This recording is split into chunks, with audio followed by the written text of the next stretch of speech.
अहो उपकार जिनवर नो कुंद नो ध्वनि देन जिन कुंद ध्वनि दाता अहो श्री गुरु काल। आज आप और हम सभी हमारे सभी के परम उपकारी युग पुरुष पूज्य गुरुदेव श्री की 133वीं मंगलकारी जन्म जयंती पर्व मनाने के लिए एकत्रित है। पूरे देश और विदेश में गुरुदेव श्री के मंगल जन्म जयंती का ये एक पर्व मनाया जा रहा है। गुरुदेव के 2 जन्म हुए थे एक जन्म में। एक जन्म जिसकी चर्चा हम लोग कर रहे हैं वो इस देह का जन्म हुआ था और उस दिन का नाम था बैसाख शुक्ल द्वितीया विक्रम संवत 1946। और उसके बाद एक और जन्म गुरुदेव का हुआ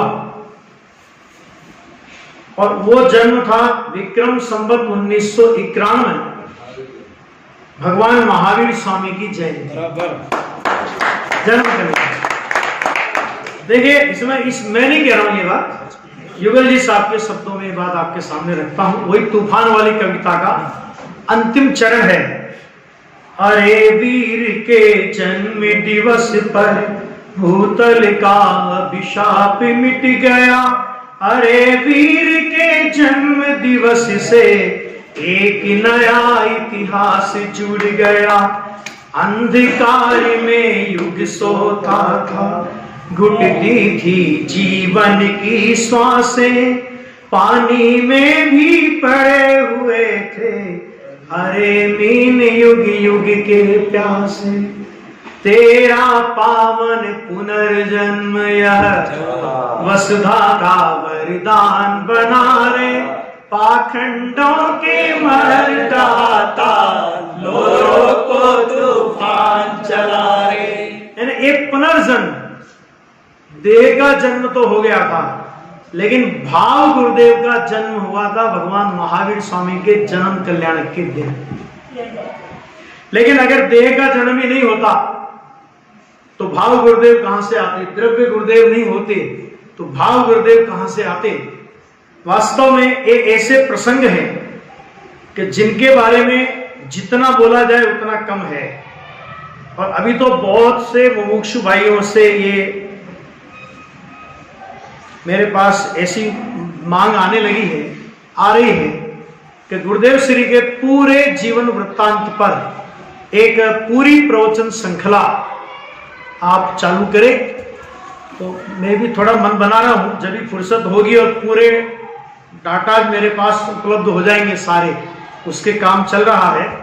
तो जैसे ही वो हो जाएगा अपने यहीं से अपन उस श्रृंखला को चालू करेंगे। महीना भर चले, 1.5 महीना चले, 2 महीना चले, जितना भी चले। लेकिन गुरुदेव श्री के जीवन से लेकर उनके अंतिम क्षण तक का प्रामाणिक लेखा जोखा कि जिसके बारे में कोई यदि हमसे पूछ ले तो हम उसके तथ्यात्मक प्रमाण दे सके।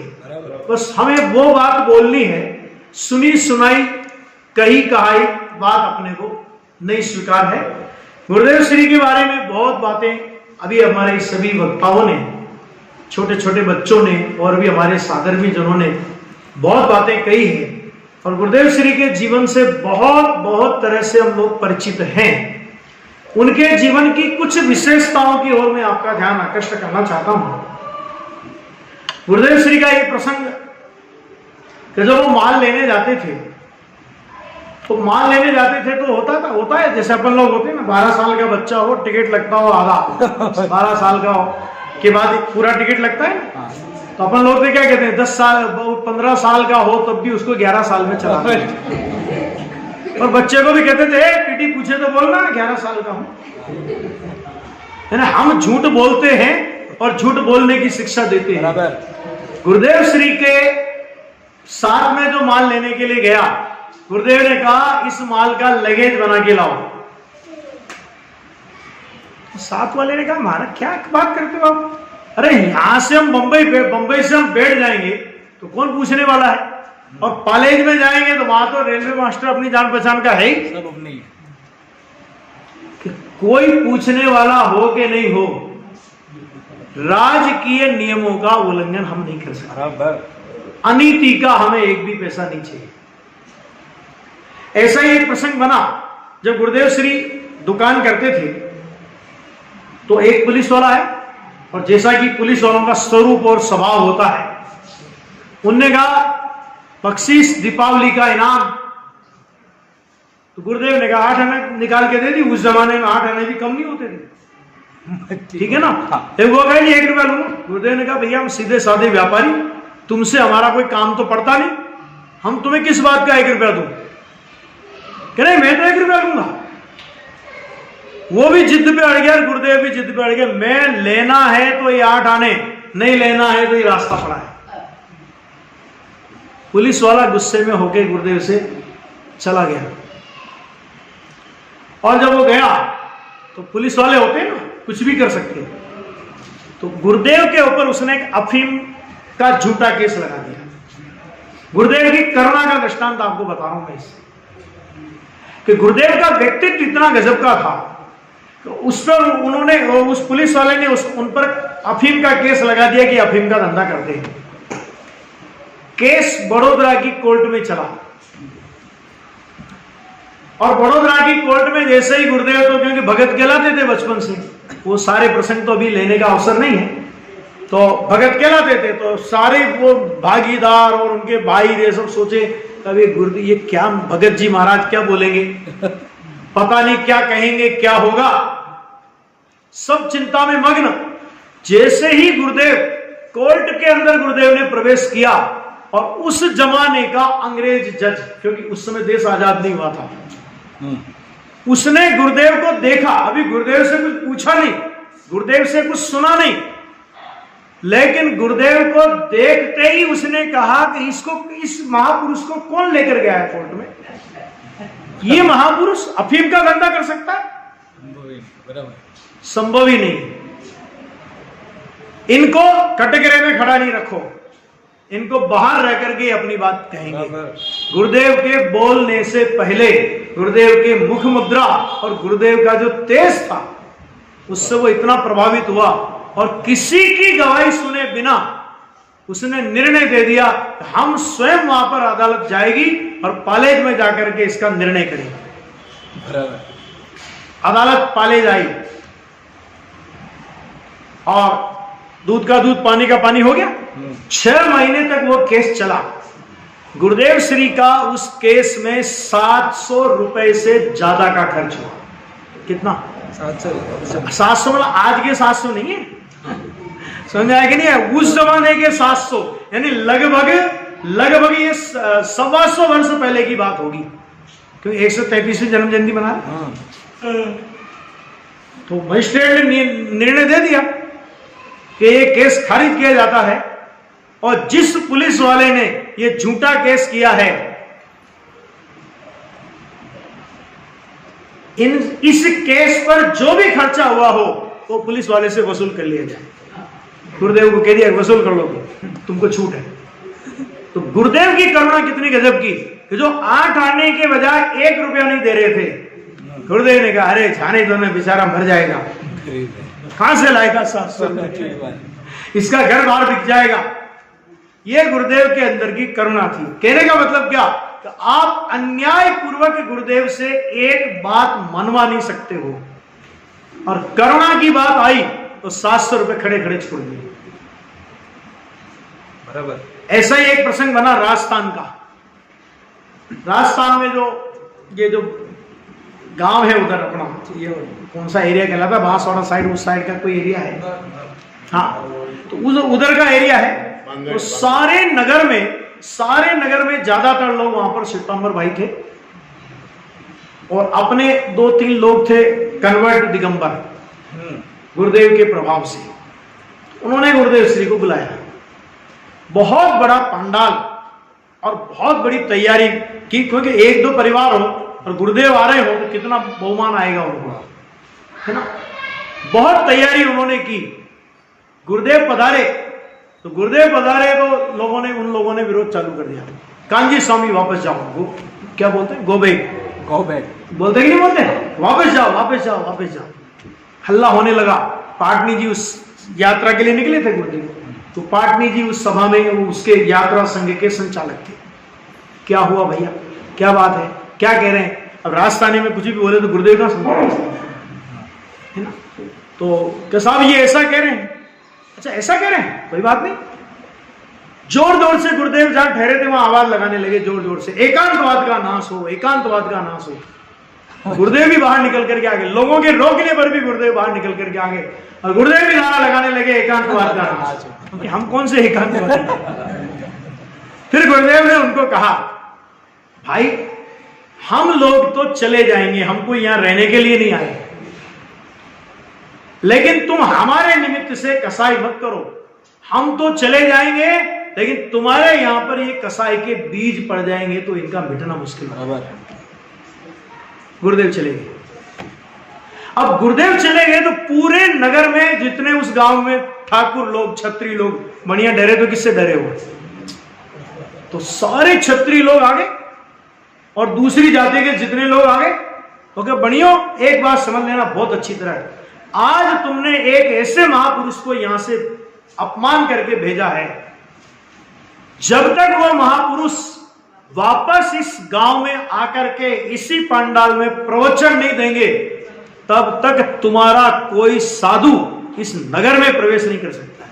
ये समझ लेना तुम अच्छी तरह। अब क्या करें, सारे लोग वापस बस में भरे, तो गुरुदेव आगे पहुंच गए थे, तो गुरुदेव पहुंच गए तो सारे लोग बस भर करके आए और गुरुदेव साहब, तो पाटनी जी तो बड़े कड़क थे। पाटनी जी कहे नहीं, गुरुदेव का प्रोग्राम आगे पहले से फिक्स है, गुरुदेव कहीं नहीं जाएंगे। नहीं साहब, अगर गुरुदेव नहीं जाएंगे तो हमारा गांव में रहना मुश्किल हो जाएगा, हमारे कोई भी साधु संत गांव में नहीं आ सकेंगे, हमसे बहुत बड़ी भूल हुई है, हमारा अपराध क्षमा करें। गुरुदेव तक बात पहुंची। गुरुदेव ने कहा कि अगर हमारे जाने से गांव में शांति आती तो हम चलेंगे। ठीक बात है। और सहज भाव से जिस तरह गुरुदेव लौट करके आए थे, उसी तरह गुरुदेव श्री लौट करके वापस उस गांव में गए। गुरुदेव श्री का जोरदार स्वागत हुआ। जो लोग विरोध में झंडा उठा करके खड़े थे, वे गुरुदेव के चरणों में झुक गए, मालाएं पहनाने लगे और गुरुदेव का पूरा प्रवचन वहां पर हुआ। इसी तरह की घटना तो और भी जगह हुई है कि जहां पर गुरुदेव श्री की गाड़ी को काले झंडे दिखाए गए, गुरुदेव श्री की गाड़ी पर पत्थर फेंके गए। और मध्य प्रदेश की खास तौर से इंदौर वगैरह की बात है ये। और मिश्री लाल गंगवाल उस समय वहां के मुख्यमंत्री हुआ करते थे। मध्य भारत होता था, पहले मध्य प्रदेश नहीं था। तो अब मुख्यमंत्री हो तो मुख्यमंत्री ने कह दिया कि कौन उपद्रव कर रहा है, जो उपद्रव कर रहा है गाड़ी चला दो, रोको मत गाड़ी को, एक दो का अगर कुछ भी होगा तो मैं देख लूंगा। गुरुदेव ने कहा ऐसा नहीं चलेगा, ये हमारे साधन नहीं है। अरे अनजान में भूल में विरोध कर रहे हैं, कोई बात नहीं है, भूले हुए भगवान है बराबर। और गुरुदेव बिल्कुल शांत भाव के साथ उस उपसर्ग परिसर को सहन करते हुए गुरुदेव पंडाल में गए। और पंडाल में गए तो 1 घंटे के पूरे प्रवचन में कहीं उस प्रकरण का जिक्र नहीं। और सभा में सीधे भगवान आत्मा ज्ञान और आनंद का कंद है ना, ऐसा दिव्य नाद गुरुदेव श्री की वाणी में गुंजित हो गया। प्रसंग बहुत है, कई प्रसंग में बीच में सुना भी चुका हूं, इसलिए उन प्रसंगों को मैं रिपीट नहीं कर रहा हूं। तो ऐसे अब ये एक बात और आती है कि ये जो विक्रम संवत 1978 में समय सार मिलने की बात आती है, तो भाई इसमें 2 बातें हैं। विक्रम संवत 1978 में समय सार मिला, ये बात तो जगत प्रसिद्ध है कि दामोदर सेठ, और दामोदर सेठ कौन था पता है? गुरुदेव जिसके लिए कहते थे घनी विपरीत दृष्टि, मानो सारे लोग सुधर गए होंगे, वो अकेला सेठ नहीं सुधरा। गुरुदेव जब श्वेतांबर स्थानकवासी संप्रदाय में थे तब भी गुरुदेव का विरोध करता था। गुरुदेव कहते थे कर्म से बंध नहीं होता, मैंने राग के कारण, मैंने कर्म के कारण राग नहीं होता, कर्म के कारण ऐसा कुछ नहीं। वो सब तत्व ज्ञान की बात आती थी ना, उसको नहीं स्वाद हुई। लेकिन गुरुदेव के सामने बोल नहीं सकता था। तो जो भी हुआ तो वो तो जब वो तो दिया, लेकिन उसके पहले विक्रम संवत 1977 में भी गुरुदेव को समय सारे हाथ में आया था। मैंने आपको भी 5-7 दिन पहले प्रवचन में बताई थी, है ना। लेकिन देखो उपादान की जागृति कि 77 में भी गुरुदेव श्री को समय सार हाथ में आया। ये गुरुदेव के प्रवचन में जब मैंने ये बात सुनी, ये बात मैंने किसी से सुनी तो थी, लेकिन मैंने कहा जब तक कोई प्रमाण नहीं मिले, फिर गुरुदेव के प्रवचन में इस बात का प्रमाण मिला, तब मैं ये बात अब आपके सामने रख रहा हूं। तो जब वो समय सार गुरुदेव को मिला तो गुरुदेव ने कहा अभी समय नहीं है, अभी समय नहीं है, ये कह करके उसको रख दिया। और विक्रम संवत 1978 में जब वो समय सार मिला, कुछ पन्ने पलटे, और पन्ने पलटने के साथ ही सेठ ये तो अशरीरी होने का शास्त्र है। आगे बात समझ, कहां से बोला? श्वेतांबरों के सारे आगम पढ़ चुके थे। 45 आगम श्वेतांबरों के मान्य आगम हैं, और उसमें से 32 आगम स्थानकवासी संप्रदाय मान्य करता है। उसमें उनका एक भगवती सूत्र सबसे महत्वपूर्ण ग्रंथ है, उसको गुरुदेव ने 17 बार पढ़ा था। इतना आगम पढ़ा, लेकिन गुरुदेव के मुख से कभी एक उद्गार नहीं निकला कि इसमें सम्यक दर्शन होने की कोई बात नहीं है। बल्कि वो ये कहते थे कि जैसे जैसे हम इन आगमों को पढ़ते हैं, हमारी शंकाएं और बढ़ती जाती हैं, और बढ़ती बराबर आ गया। और जहां ये समय सार हाथ में आया, कुछ पन्ने पलटे, अभी पूरा समय सार नहीं पलटा, कुछ पन्ने पलटे, और सेठ अशरीरी होने का शास्त्र है। और उसके बाद एक बार भोजन किया, शास्त्र लिया, जंगल में उस जगह जाके बैठते थे जहां पर मिट्टी निकाली जाती थी जमीन में से, और जमीन में गड्ढे हो जाते थे बड़े बड़े। उन गड्ढों में जाकर के गुरुदेव बैठ जाते थे ताकि कोई ढूंढने आए तो गुरुदेव मिले नहीं, है ना। और 13 वर्ष तक अनवरत उन्होंने समय सार का स्वाध्याय किया, और उसके बाद एक से एक दिगंबर ग्रंथ उनको मिलते गए, और जो जो उनको ग्रंथ मिलते गए, उनकी सारी शंकाओं का समाधान होता गया। एक बार उनका शिष्य बोलता था, उनका गुरु भाई, क्योंकि गुरुदेव का चारित्र बहुत कड़क था, इतना कड़क कि गुरुदेव जहां आहार लेने जाते थे, जब तक गुरुदेव आहार लेकर के चले नहीं जाएं, तब तक उन घर वालों की कपकपी छूटती नहीं थी। थोड़ा सा भी गुरुदेव को लगे कि ये मेरे निमित्त से बना है, तो गुरुदेव बोलते थे, हमने कई दिन बिना पानी के, क्या हमें पता लगा कि पानी हमारे निमित्त से गर्म किया इन्होंने, तो बिना पानी के मात्र छाछ और रोटी से काम चलाया, और ऐसा भी गुरुदेव के जीवन में बना है।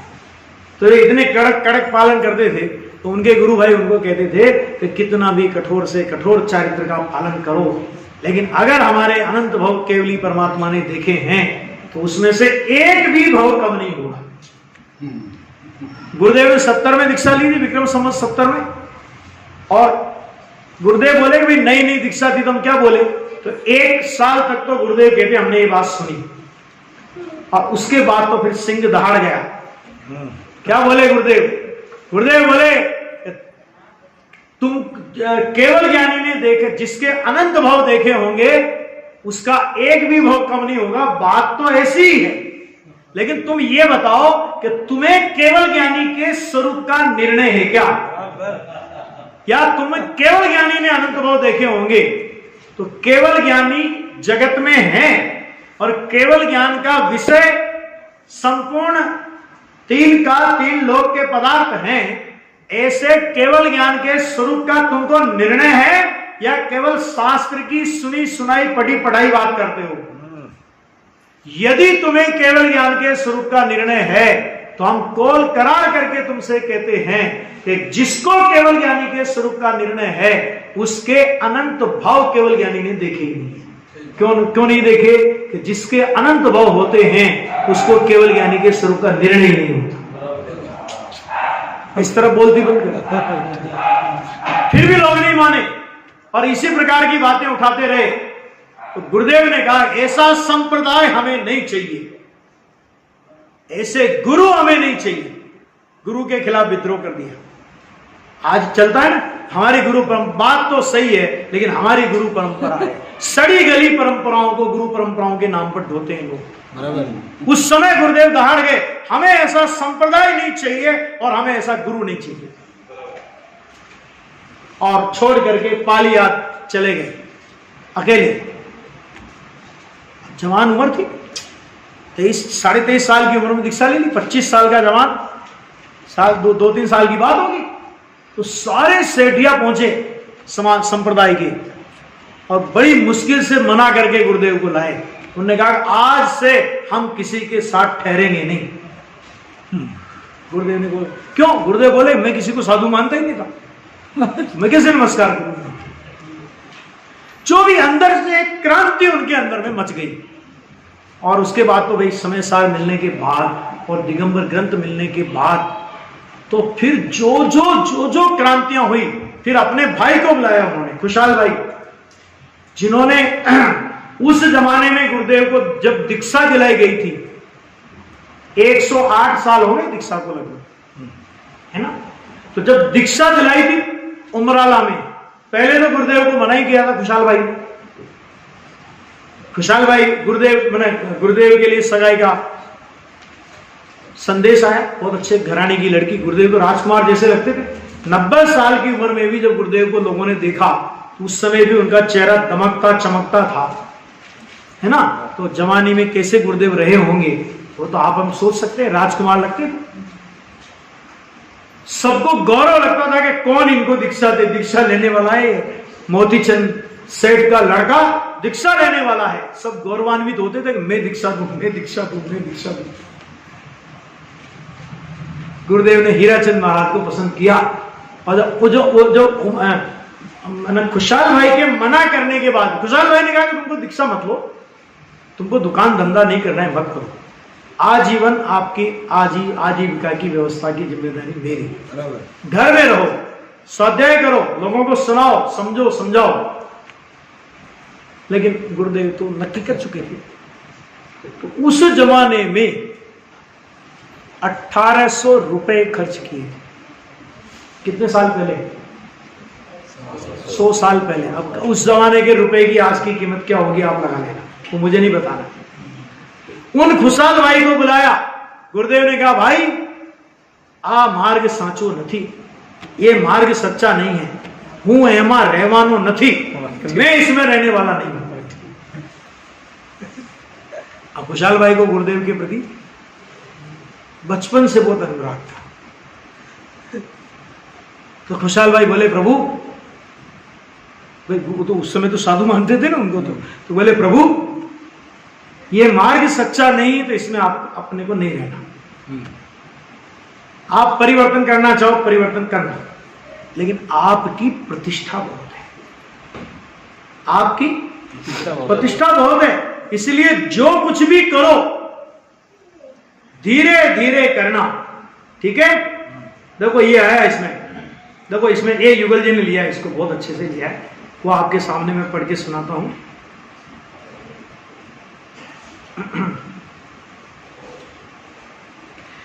बोली दुनिया अरे अरे रे, माते पिता का धर्म न छोड़ो, जिसमें तुमने जन्म लिया है उस पथ से अब मुंह मत मोड़ो।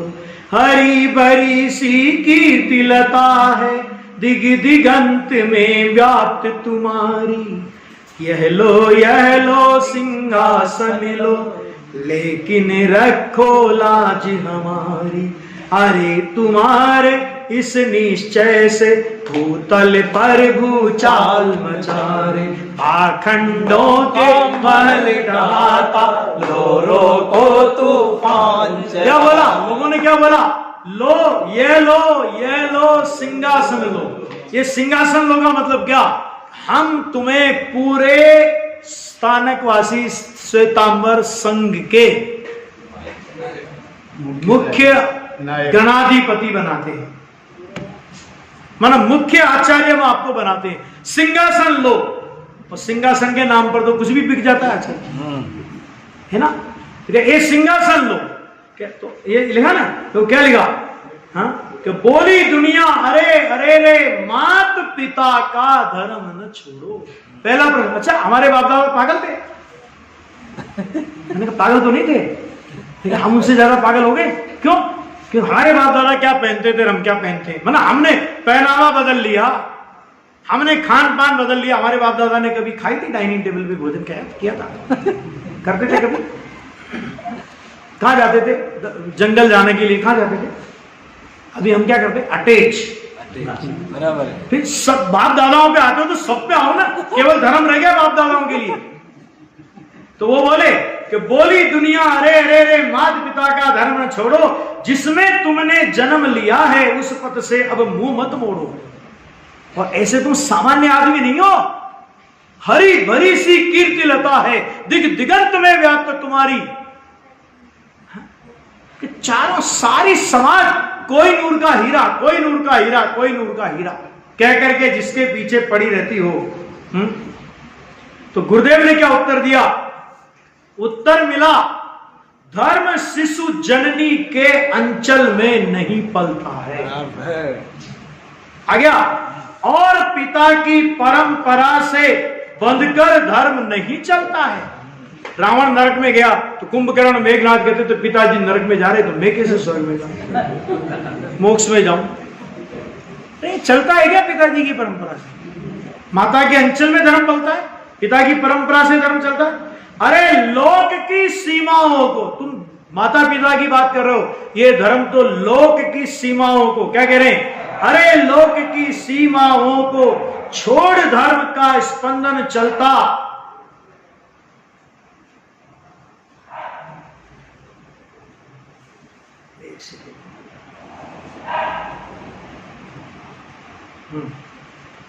स्पंदन चलता, ज्ञान चेतना के अंचल में प्यारा धर्म निरंतर पलता। धर्म कहां पलता है? ज्ञान चेतना के अंचल में पलता है। अपने स्वभाव की दृष्टि, ज्ञान, अनुभूति, उसको बोलते हैं ज्ञान चेतना। अब फिर तुम कह रहे हो कि सिंहासन, तो गुरुदेव ने उत्तर दिया, सिंहासन क्या? कि सिंहासन क्या चीज है? हाँ, धर्म देह की ममता तक को छोड़ चला रहे कि तुम सिंहासन की बात कर रहे हो। धर्म तो उसका नाम है जो देह के भी ममत्व का जहां विसर्जन हो जाता है, जहां देह के प्रति भी ममत्व का विसर्जन हो गया, हाँ तुम सिंहासन की बात कर रहे हो। सिंहासन पर कौन बैठेगा? कि देह बैठेगी। हम देह से ही ममता तोड़ चुके। तुम किसको सिंहासन का लोभ दे रहे हो? जो भी हुआ, खैर अब इस प्रसंग में मैं नहीं ज्यादा जाना चाहता, लेकिन बहुत जगह गुरुदेव गए जहां जहां गुरुदेव को उम्मीद थी कि यहां मेरे भगत बहुत हैं, है ना। आपत्ति काल में परीक्षा होती है भक्तों की, भगवान निंदकों की, सबकी, है ना। तो जो गुरुदेव के आगे पीछे घूमते थे, जब गुरुदेव को पता, जब उनको पता लगा कि गुरुदेव परिवर्तन करने वाले हैं, और गुरुदेव भी उनके भरोसे गए, राजकोट में गुरुदेव गए, यहां तक कि अपने जन्म धाम उमराला में भी गुरुदेव गए, वहां पर भी उनका विरोध हो गया। नहीं नहीं नहीं, हम आपका साथ, हम आपके साथ नहीं, हम आपके, जो भगत थे वो बिलों में छुप गए, और जो कुछ जो थोड़े दमदार थे वे गुरुदेव को समझाने आए, समझे नहीं तो डराने आए, डरे नहीं तो धमकाने। तीन ही तरह की बातें होती, पहले समझाते हैं, फिर डराते, फिर धमकाते, और लास्ट में धमकाया क्या? महाराज कोई रोटियां नहीं मिलेगी। तो फिर खुशहाल भाई ने बोला, सेठियों तुमको पता है रोटियों की कमी हमारे घर में भी नहीं है। और ये सच्चाई है। गुरुदेव जब 80, 78, 79, 80 में प्रवचन करते थे ना, तब उनके दुकान का वर्णन उनसे सुनो। हमने अपन दुकान चलाई थी, 5 साल हमने भी दुकान चलाई थी, अभी भी दुकान है, 40 लाख की पूंजी है, 4 लाख की आमदनी है। कब? सन 80 में गुरुदेव की दुकान की 4 लाख रुपए महीने की आमदनी थी। 90 साल सन 1980 के प्रवचनों की बात बता रहा हूं। ये बोलो, उस 80 मैंने जिस जमाने में 2 रुपए किलो शक्कर, 4 रुपए किलो तेल मिलता था, तुम लोगों को तो विश्वास भी नहीं आएगा। उस जमाने में 4 लाख रुपए वर्ष की आमदनी, और फिर इतना बोल के क्या बोलते थे, सब पाप का धंधा है। तो वो सब लोग साथ में नहीं आए।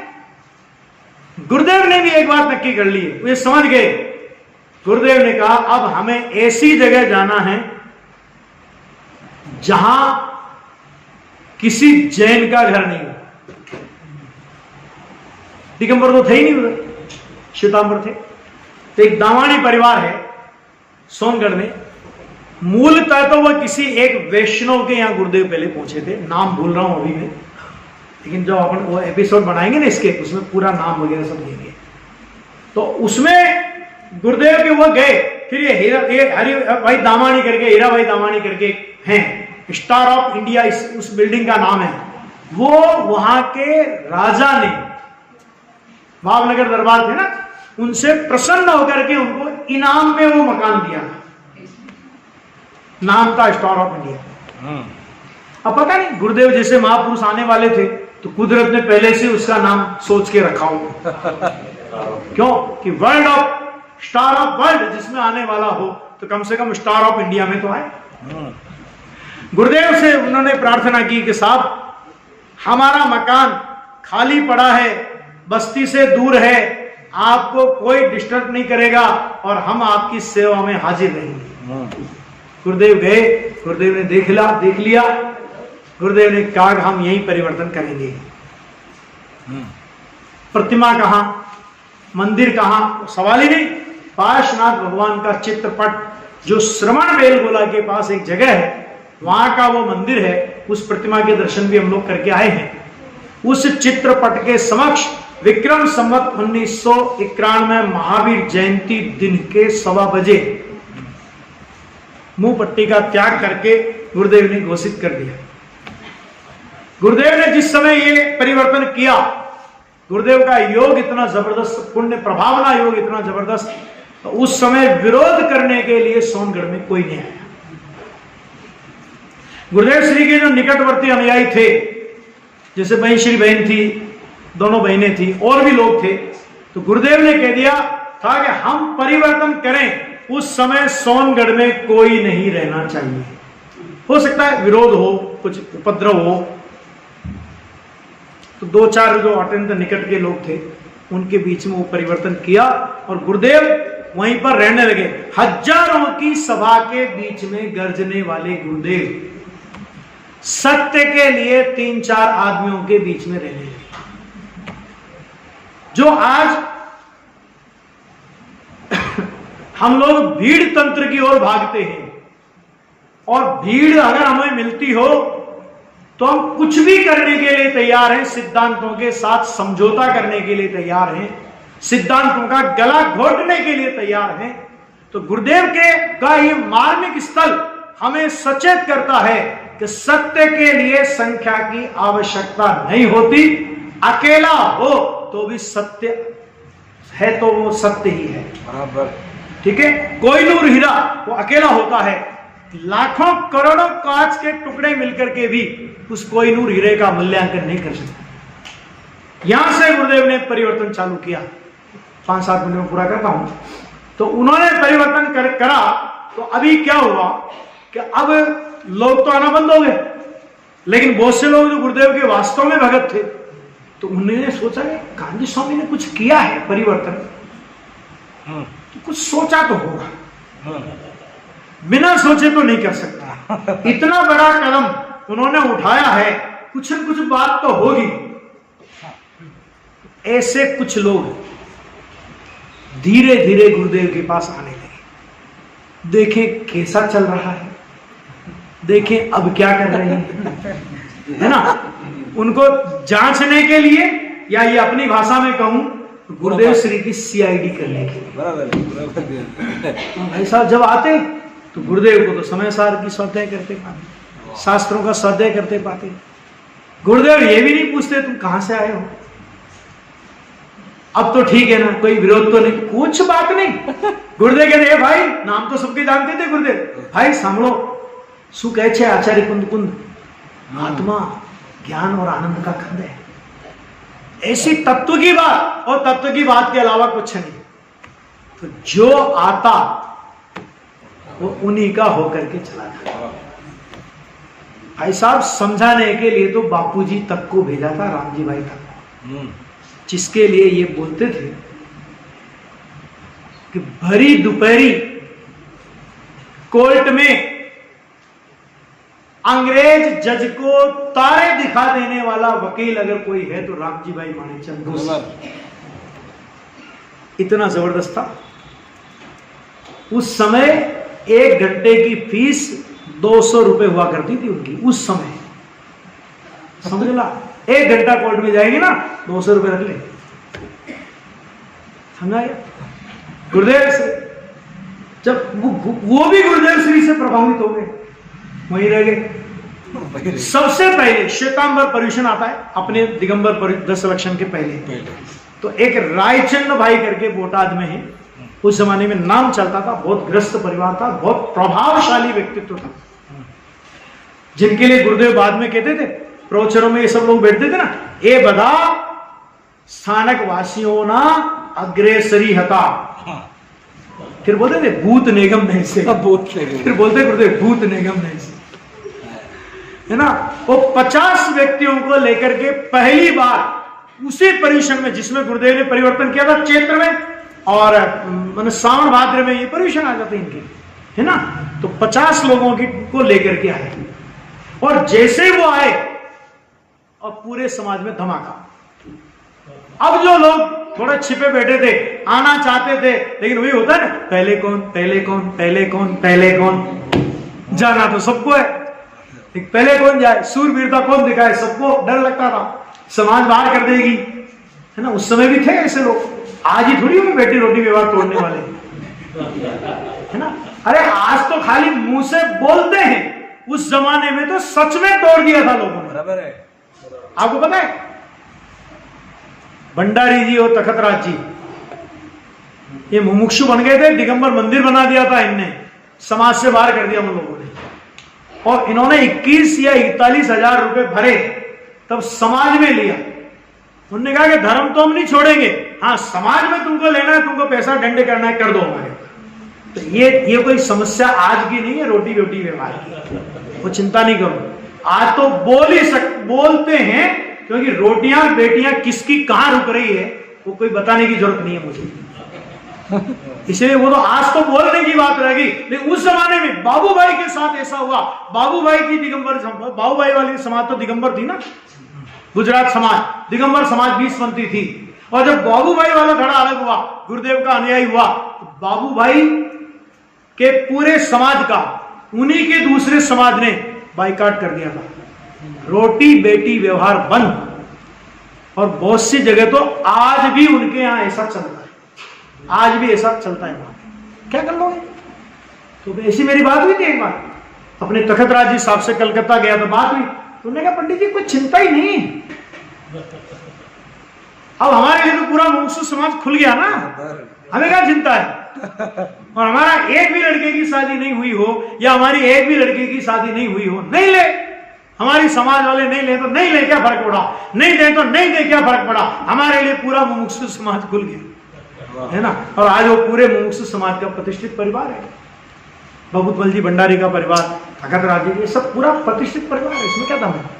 खैर वो सब हुआ, तो जब जो आने लगे उसके बाद भाई साहब अगला जो पर्यूषण आया उसमें तो जगह ही कम पड़ गई, और वहां पर एक गुरुकुल है, गुरुकुल में जगह लेनी, गुरुकुल में जगह लेकर के गुरुदेव के प्रवचन कराने पड़े।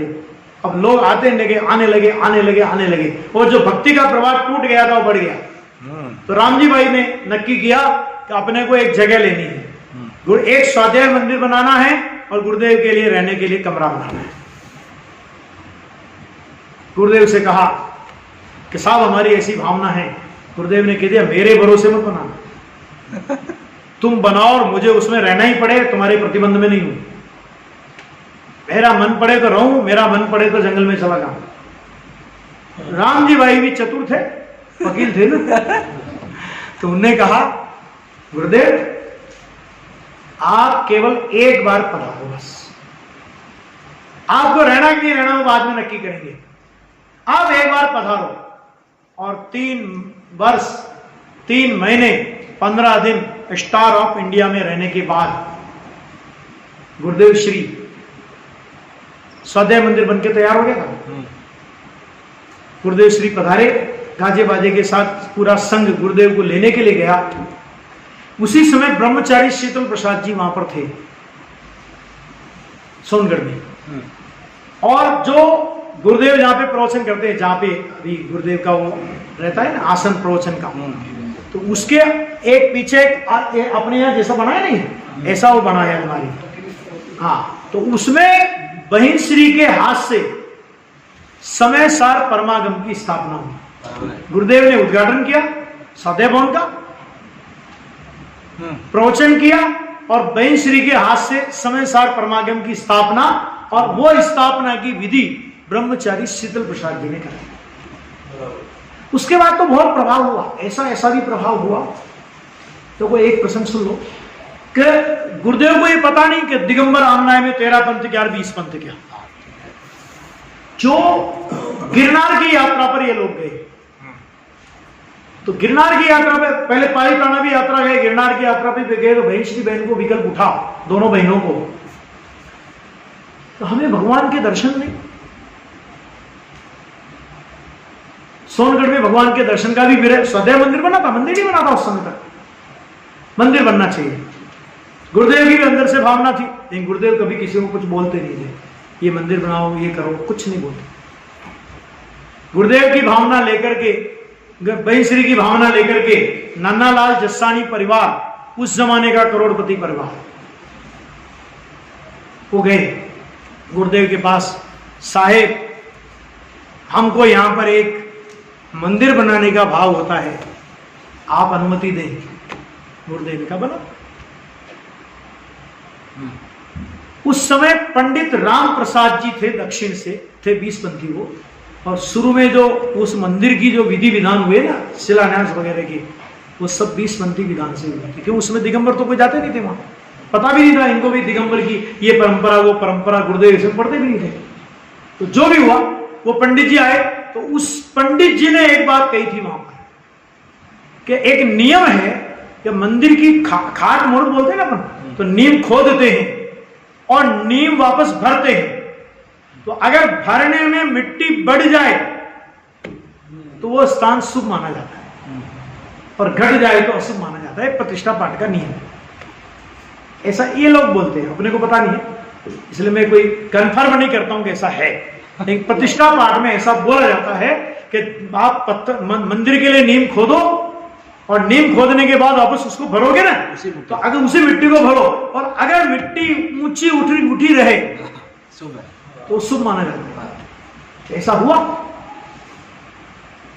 तो वो पंडित राम प्रसाद जी ने यहां पर यह घोषणा की, उस जमाने में जब कोई सोच नहीं सकता था, 97 में मंदिर बना था, उसके 1-2 साल पहले की बात है, कि भाई ये जिस भूमि पर इस मंदिर का शिलान्यास हो रहा है, मुझे लगता है प्रतिष्ठा पाठ के हिसाब से कि इस भूमि से जैन शासन की बहुत बहुत प्रभावना होने वाली है ना। वो मंदिर बना, प्रतिष्ठा हुई, भगवान आए, भगवान लेने के लिए बहन श्री बहन को भेजा, नानालाल भाई जसानी गए। किसको भेजे? दिगंबर प्रतिमा कैसी होती कोई जानता भी नहीं। जो भी गए, अब गए तो ये भी पता नहीं कि प्रतिमा का ऑर्डर देके आएंगे कि लेके आएंगे, क्या होगा क्या नहीं होगा, कोई नक्की नहीं था। बहन श्री को जल्दी थी, हमारे तो मंदिर जल्दी से जल्दी बनना चाहिए, मंदिर जल्दी से जल्दी बनना चाहिए। तो एक नाटा जी के यहाँ प्रतिमा रखी थी, 3 प्रतिमाएं किसी दूसरे के यहाँ के लिए, एक प्रतिमा इनको पसंद आ। बहन श्री ने कहा तुमको जो करना है करो, लेकिन प्रतिमा तो हम यही लेंगे, और ये प्रतिमा लेके हम जाएंगे, और प्रतिमा हमारे साथ गाड़ी में जाएगी, ट्रेन में। और उस जमाने में ऐसे ट्रेन में ले जाया नहीं जाता था, ऑर्डर लेना पड़ता था। सवारी गाड़ी में ऐसे कैसे ले जाओगे तुम, है ना। अब जिद के आगे, बहनों की जिद, हमको तो साथ में लेके जाना है भगवान को, हमको तो साथ में लेके जाना। अजमेर से ऑर्डर लिया गया, और प्रतिमा ले जाने की तैयारी हो गई। उधर गुरुदेव को रात्रि में एक स्वप्न आता है। स्वप्न में 3 लाइटें जलती हुई देखते हैं और सुबह उठ करके गुरुदेव घोषित कर देते हैं, મને એમ લાગે છે કે ભાઈનો 3 प्रतिमाओं લઈને આવે છે। 3 प्रतिमाएं लेकर के आते हैं और सारे संघ को भेज दिया, जाओ भाई, गाड़ी तो वही चलती थी, तो जाओ सब। और सब लोग आए और प्रतिमा लेकर के आ गए। प्रतिमा गुरुदेव के कमरे के सामने वाले कमरे में विराजमान कर दी। पर मंदिर तो बनेगा तब, प्रतिष्ठा होगी तब। अब गुरुदेव को एक ही काम रह गया, भोजन करे, प्रतिमा के पास आके बैठ, प्रवचन करे, प्रतिमा के पास आके बैठ जाए। मैंने ऐसी भक्ति किसी ने देखी? किसी के पास है ऐसी भक्ति? गांव के सब, छोटा गांव है ना, तो छोटा गांव कितना सा गांव है आज भी। अब तो बड़े बड़े बंगले बन गए, बाहर के लोग रहने लगे, क्या है, छोटा सा गांव। तो अब छोटे छोटे गुरुदेव को तो सब जानते हैं। गुरुदेव के सबका धंधा गुरुदेव से चलता था, व्यापार धंधा सब गुरुदेव की वजह से चलता था, है ना। और स्वामी जयंती में जब हम लोग गए थे, हमने अधिकतर लोगों की दुकानों पर गुरुदेव के चित्र देखे। आज भी देखते, सब्जी मंडी आज भी देखते। तो अभी हुआ क्या कि कोई भी आवे, ए भाई गुरुदेव हाल है, दूर खिड़की से देख ले किसी को, यहाँ तुमने भगवान देखे, हमारे भगवान देखे? ऐसा चलो मैं दिखाऊं। और हाथ पकड़ पकड़ करके लोगों को लावे और भगवान दिखावे। इतना अंदर से प्रमोद, इतना अंदर से प्रमोद। और खूब जो कुछ हुआ, बहुत धूमधाम से प्रतिष्ठा हुई और भगवान विराजमान हो गए। लोगों ने कहा, राजकोट वाले आए सबसे पहले कि साहब अब तो मंदिर बन गया, अब तो सब काम हो गया, अब तो आप धर्म प्रभावना के लिए विहार करो। हम राजकोट का आमंत्रण लेके आपके पास आए, राजकोट पधारो। गुरुदेव ने मना कर दिया, 1 साल तक हम कहीं नहीं जाएंगे। भगवान हमारे यहाँ पधारे हैं, हम खूब भगवान की भक्ति करेंगे। जो लोग देखो, सिद्धांत का प्रतिपादन और भूमिका की परिणति। सिद्धांत कहता है शुभ राग कैसा भी हो बंध का कारण है। ये 100% इस पर जोर और इतना कड़क भाषा में गुरुदेव प्रवचन करें और प्रवचन के तुरंत बाद गुरुदेव भक्ति में आके विराजमान हो। ये साधक की भूमिका। वीतरागी देव शास्त्र परद्रव्य है, सच्ची बात है, लेकिन परद्रव्य होने पर भी जैसे अपने को अपने पाप के निमित्त भूत परद्रव्यों के पालन पोषण का परिणाम आता है और आना चाहिए, लौकिक भूमिका वो भी हमारी जिम्मेदारी है ना। इसी तरह धर्मात्मा की भूमिका में और धर्म की रुचि जिसे करनी हो उसकी भूमिका में भी वीतरागी देव सास गुरु के प्रति अर्पणता का परिणाम ना आवे, बहुमान का परिणाम ना आवे, भक्ति का परिणाम ना आवे, उनके प्रति उल्लास भाव से प्रवर्तन ना करे, ऐसा कभी नहीं हो सकता, है ना। सिद्धांतों की बात तो कुछ कह ही नहीं सकते, इतने ग्रंथों का अध्ययन किया आप और हम सोच नहीं सकते। 37 ग्रंथों पर तो प्रवचन किए, 9000 घंटों के आज हमारे पास प्रवचन उपलब्ध है। बहुत लोग बहुत प्रकार के आरोप लगाते रहे, कभी भी no reply is the best reply, उत्तर नहीं देना ही सबसे बड़ा उत्तर है, और कभी किसी का उत्तर नहीं दिया। यहां तक कि पंडित जब पंडितों ने चैलेंज किया, फूलचंद जी ने, पंडित फूलचंद जी सिद्धांत शास्त्री ने वो चैलेंज अंगीकार कर लिया, हम करेंगे चर्चा, जयपुर खाने चर्चा। गुरुदेव ने मना किया, वो तो गुरुदेव, ये आप पर आक्रमण नहीं है, ये जिन शासन पर आक्रमण है। आप जिन शासन की बात बोल रहे हो, व्यक्तिगत आप पर आक्रमण किया होता हम नहीं बोलते, आप पर नहीं, जिन शासन पर आक्रमण है हम चुप नहीं बैठेंगे, हम चर्चा करेंगे। गए जयपुर, जयपुर जाने के बाद पहले चैन सुखदास जी के यहाँ गए, उन्होंने कहा पंडित टोडरमल जी के मंदिर जाना चाहता हूं। पंडित टोडरमल जी के मंदिर में गए, जहां पंडित जी की स्वाध्याय चलती थी, वहां जाकर के प्रतिज्ञा की, पंडित जी तुम्हारी नगरी में आया हूं, जिन शासन की लाश तुम्हारे हाथ में है। और खुलकर के चर्चा हुई। जब आवश्यकता पड़ी गुरुदेव को समाचार क्या, कोई आदमी मेरे को चाहिए जो मेरे को प्रमाण निकाल के दे। पाटनी जी साथ में थे, चंदूभाई ब्रह्मचारी को गुरुदेव ने भेजा सोनगढ़ से। चर्चा हो गई, जो रिजल्ट रहा उसका मुझे बताना नहीं है, वो सब एपिसोड में भी आएगा, अपन किताब लिखेंगे उसमें भी ये सब चीजें आएगी। लेकिन उसके बाद जब चर्चा होने के बाद, जब पंडित फूलचंद जी सिद्धांत शास्त्री चर्चा के बाद सोनगढ़ गए, तब गुरुदेव को उनके प्रति कितना अहोभाव। 1 किलोमीटर पहले से पूरे सोनगढ़ के लोगों को बैंड बाजा लेकर के भेज दिया, जाओ पंडित जी को बैंड बाजे के साथ में लेकर के आओ। ये उनका विद्वानों के प्रति आदर था। क्यों? किसकी सेवा में लगे? फूलचंद जी को क्या जरूरत थी? क्यों लगे वो? पूरा जीवन उन्होंने, आज हम जो धवला, मां धवला, जय धवला, आज हम इनका स्वाध्याय कर पा रहे हैं ना, ये पंडित फूलचंद सिद्धांत शास्त्री की देन है। गुरुदेव श्री के विरोध में उठती हुई आवाजों को चुप करना, लोग कुछ भी चिल्लाते रहे, लेकिन उस समय मुंह तोड़ जवाब देना, और वो भी आगम के आलोक में, व्यक्तिगत आक्षेप प्रक्षेप नहीं। तुम लिखित में प्रश्न दो, हम लिखित में उत्तर देंगे, और लिखित रूप में 3 दौर में चर्चा होगी, और चर्चा होने के बाद दोनों पक्ष मिलकर के छपाएंगे। ये सब नक्की करा। एक अकेले फूलचंद जी थे, तो गुरुदेव को भी उनके प्रति बहुत बहुमान का भाव रहता था। इसलिए नहीं, लेकिन उनकी तत्व ज्ञान के प्रति, जिनवाणी के प्रति समर्पणता का प्रभाव है ना।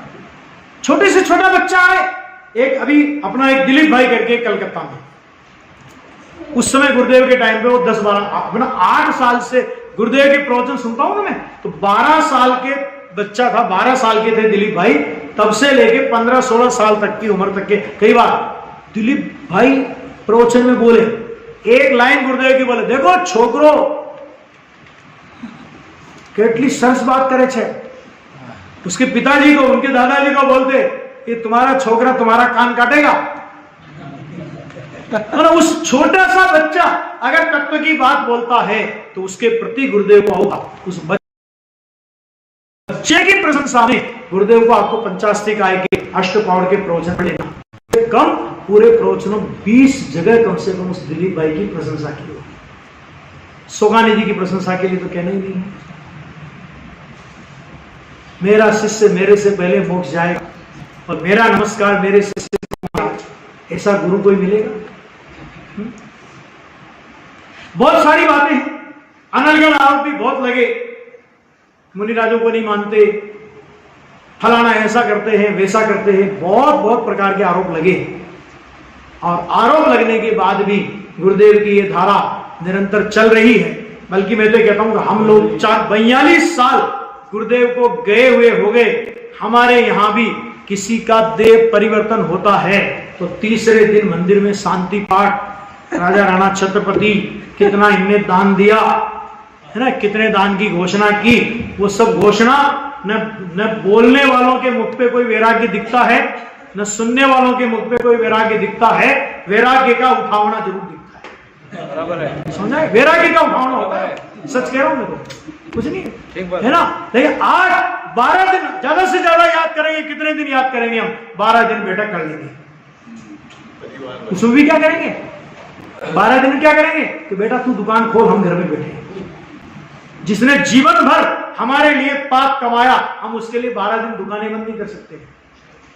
12 दिन दुकान बंद रख करके तत्व ज्ञान की चर्चा क्यों नहीं कराऊं, वैराग्य की चर्चा क्यों नहीं कराऊं, क्यों नहीं सम्मिलित हुए? लेकिन नहीं, लेकिन आज गुरुदेव को 42 वर्ष के बाद भी हम लोग रोजाना याद करते हैं। अपने घर में कोई 12 किया हो तो याद बता लो, और हम तो करते ही हैं, बराबर है। जो हमसे ज्यादा मतभेद रखते हैं ना, तो वो हमसे ज्यादा याद करते हैं। क्यों? क्या करें भैया, रोजी रोटी का सवाल है। हमारे लिए तो कांजी स्वामी आजीवन रोजी रोटी की व्यवस्था कर गए, ठीक है? तो कोई कुछ नहीं है। इससे आप समझ लो कि हमारे गुरुदेव की ताकत कितनी होगी। मैं एक बात और कहता हूं कि नामधारी हमारा मुमुक्षु हो, नाम का मुमुक्षु हो कोई। कई बार कहता हूं ये बात सुन लो कि नाम का मुमुक्षु हो, बोले 6 द्रव्य 7 तत्व का नाम नहीं आता हो, केवल ये पता हो लोगों कि मुमुक्षु मंडल का आदमी। अब वो आदमी किसी महा डिग्रीधारी नाम नहीं लेना चाहिए कि सभा में पहुंच जाए, और जब पहुंच जाए तो लोग उंगली से दिखाते आज तो मुमुक्षु है, और उन तक पहुंच जाए बात तो 2 तरह की प्रतिक्रिया होगी कि थोड़ी सभ्यता वाले होंगे, शालीन विचारधारा के होंगे, तो 1-2 बार सभा में भगवान आत्मा आ जाएगा, समय सार की गाथाएं भी आ जाएंगी, है ना। मानो वो शालीनता का परिचय देंगे कि भाई कोई मुमुक्षु आया है, समय सार का प्रेमी मेरी सभा में आया है, मैं 1-2 बात समय सार की बताऊं, इसको पता तो पड़े मैं भी समय सार जानता हूं, तो ऐसा मत समझना। और दूसरी तरह के होंगे, तो मुझे कहने की जरूरत नहीं, मुझसे ज्यादा आप जानते हैं, ठीक है। ये मैं तो ये कहता हूं, ये हमारे गुरुदेव की शक्ति का परिचय है कि जिनका नामधारी आदमी भी केवल नाम का मुमुक्षु हो कदाचित, और वो भी जब इतनी ताकत रखता है